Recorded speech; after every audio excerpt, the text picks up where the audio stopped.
Nahajamo se v Beli krajini pred Vranoviškim viaduktom, železniškim viaduktom, ki je tu za mano. Vranoviči so kraj blizu Črnomlja.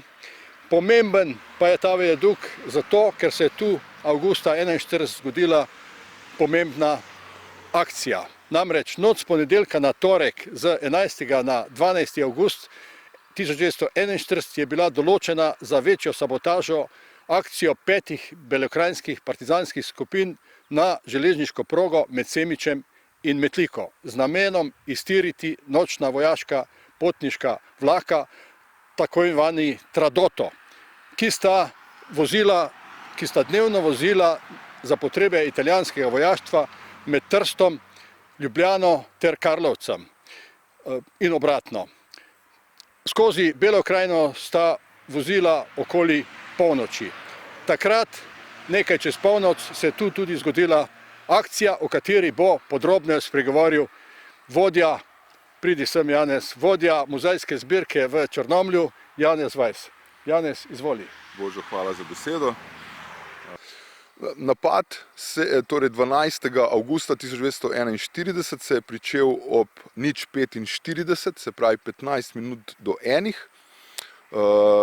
In napadalna skupina 12 partizanov se je razdelila v dva dela. Prvi del, ki so ga tvorili 3 možje, je napadal iz vzhodne strani železnice in z ciljem napasti italijansko utrjeno pozicijo na železniški progi.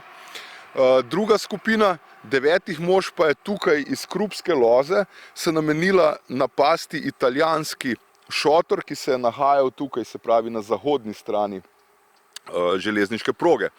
Napad se je pričel 15 do 1 in na splošno, torej kritje partizanom pa je delal ravno vlak, ki se je tukaj premikal.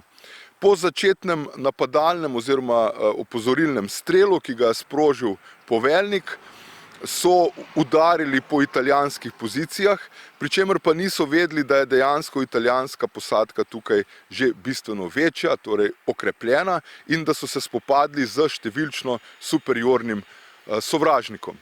Torej, prvi streli so padli proti italijanski posadki na železniški progi, hkrati pa je 9 mož napadlo italijanski šotor, prodrlo do njega, sprožilo strele v višini kakšnega pol metra nad torej zemljo, ki so prestrelili šotor, hkrati pa je eden od mož tudi z napadalno sabljo prerezal šotor in se namenil skočiti v njega.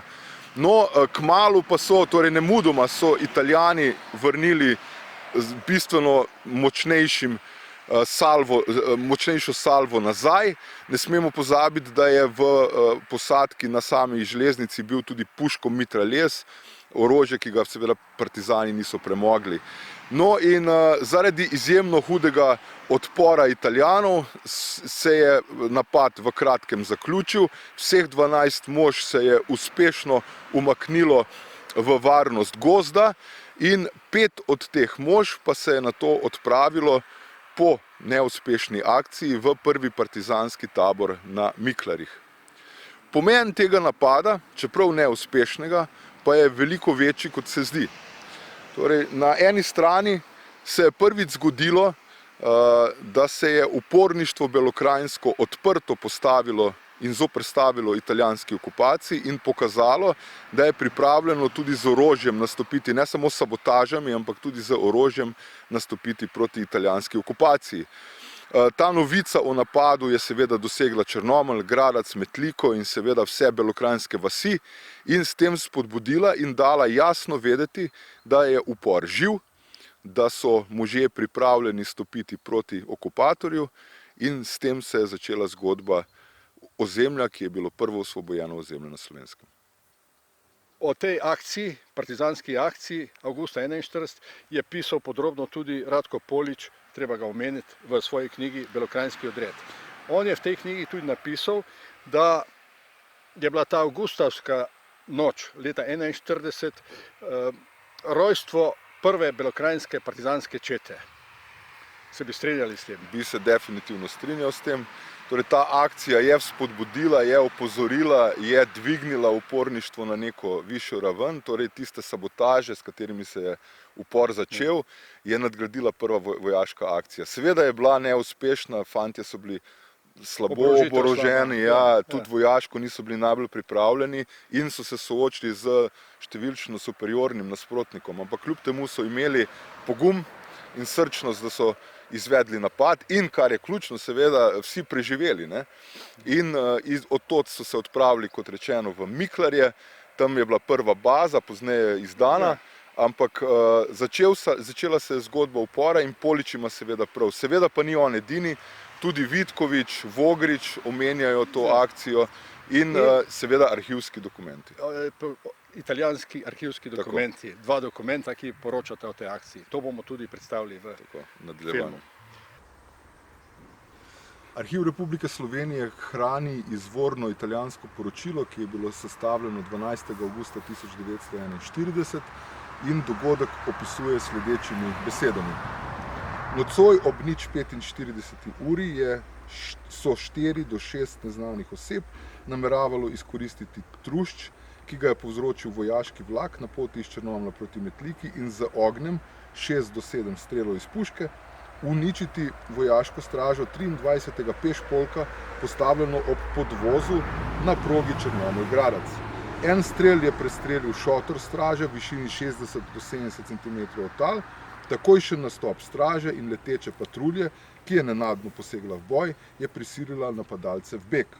Na kraju so pustili 2 klobuka, smučarsko pokrivalo iz modrega blaga, jugoslovansko vojaško kapo, en tulec za naboje Mauser, 2 naboja kaliber 9, en naboj kaliber 8 tipa Mauser, en bajonet tipa Steyr, en bajonet tipa Mauser. Postaja kraljevih karabinerjev Gradec je upravila ogled na kraju in hrani najdene predmete. Tudi predstojništvo kraljevih karabinerjev v Črnomlju je začelo s preiskavo. V prvi partizanski akciji tukaj pri Vranoviškem mostu je sodelovalo 12 partizanov. To so bili Tone Kmalerič, vodja akcije, Vlado Mišica in Jože Švajger v prvi napadalni skupini, v drugi napadalni skupini pa Slavko Jakša, Mirko Jakša, Bojan Fabjan, Leopold Jerman, Franc Korevec, Jože Vrščaj, Vinko Švajger, Ruda Jerman in Janez Kočever. Sedaj smo na Vranoviškem viaduktu. Pod nami je travnik, kjer so Italijani imeli takrat šotor. Avgusta 1941, ko so varali ta Vranoviški železniški viadukt. In čez nekaj dni bo na tem mestu, kjer je bil šotor in kjer je danes spomenik, postavljena tudi informativna tabla. Zakaj ste se odločili za to informativno tablo?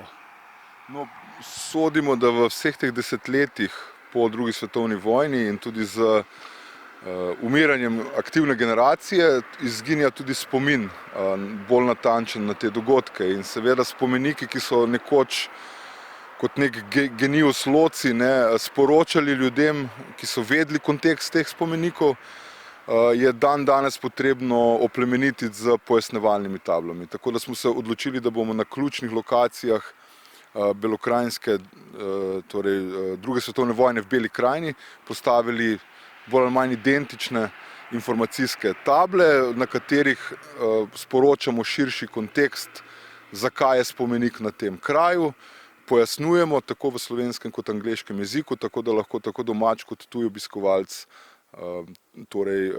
razume, zakaj je nek spomenik v nekem prostoru.